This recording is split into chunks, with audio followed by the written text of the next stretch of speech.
Bonjour à toutes et à tous, aujourd'hui nous allons découvrir l'atelier Assembly Design et un outil important de cet atelier, l'outil Contrainte de coïncidence. Je vais vous montrer comment assembler une charnière. Donc pour trouver le fichier, vous allez sur mon site internet katia-tutoriel.com dans l'onglet ressources et vous téléchargez l'archive assemblage-charnière.zip. Ok. Vous décompressez cette archive.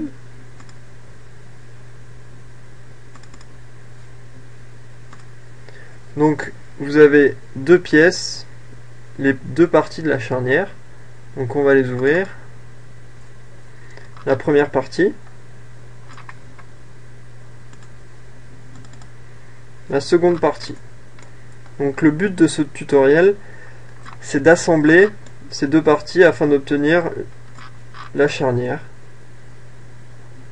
Pour cela, on va dans le menu Démarrer, Conception mécanique, Assembly Design. On va renommer notre assemblage. Pour cela, on fait un clic droit sur Produit, Propriétés, et là, on le renomme.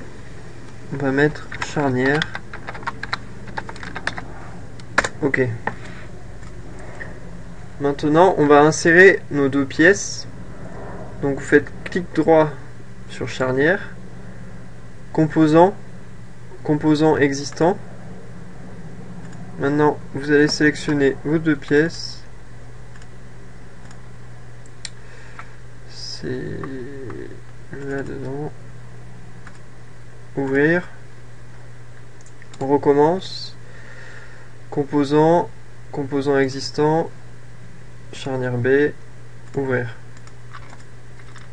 Donc là, nos deux pièces se sont superposées. Pour les déplacer, on va utiliser l'outil boussole. Donc vous sélectionnez cet outil et vous le collez sur une des pièces. Et ensuite, vous pouvez le déplacer comme vous voulez.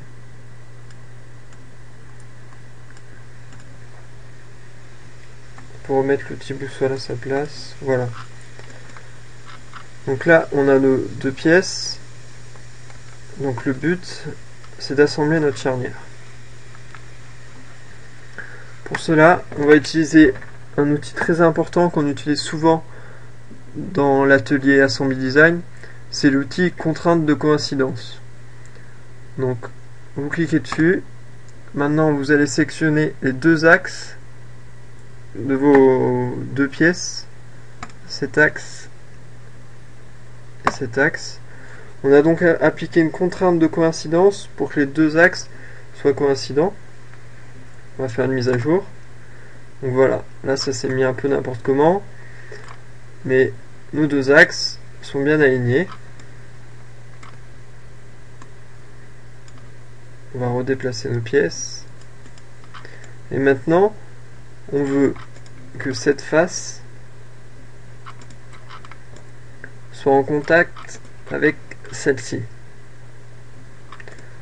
Et pour cela, on va à nouveau utiliser l'outil Contrainte de coïncidence. On va sélectionner cette face.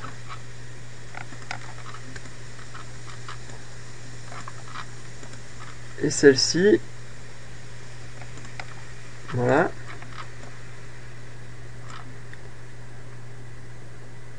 On utilise l'outil Contrainte de coïncidence. L'orientation opposée, ok. On a donc assemblé notre charnière. Maintenant, je vais vous montrer deux trois petits trucs utiles, comme par exemple enlever ces repères. Donc vous développez la pièce charnière C. Donc les repères sont ici. Clic droit, cacher, afficher. Clic droit, cacher, afficher. Clic droit, cacher, afficher.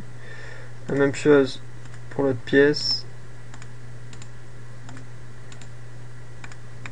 Voilà, vous avez caché les différents repères. Vous pouvez aussi cacher une pièce. Par exemple, on veut cacher charnière P, cacher affiché. Pour l'afficher, à nouveau cacher affiché. Voilà. On peut rendre plus ou moins transparente une pièce. Clic droit, propriété. Vous allez dans graphique. Et là, vous avez l'indice de transparence. Et donc, par exemple, si on la met à 80, ok, la pièce devient transparente, plus ou moins transparente. Et on peut voir l'autre pièce à l'intérieur. On peut augmenter encore la transparence.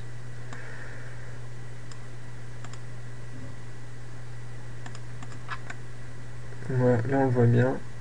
On a nos deux pièces et on voit bien celle à l'intérieur.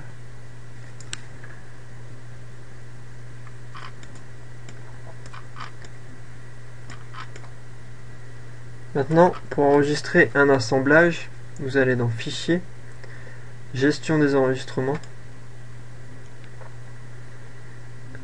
Alors, vous prenez l'assemblage, enregistrer sous, enregistrer, et vous allez cliquer sur Propagation du répertoire.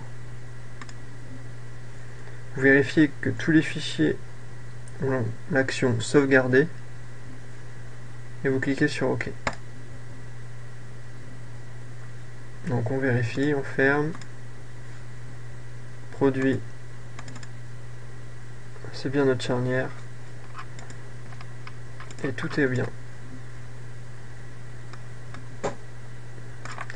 Merci d'avoir suivi ce tutoriel, n'hésitez pas à vous abonner à ma chaîne YouTube, et à bientôt.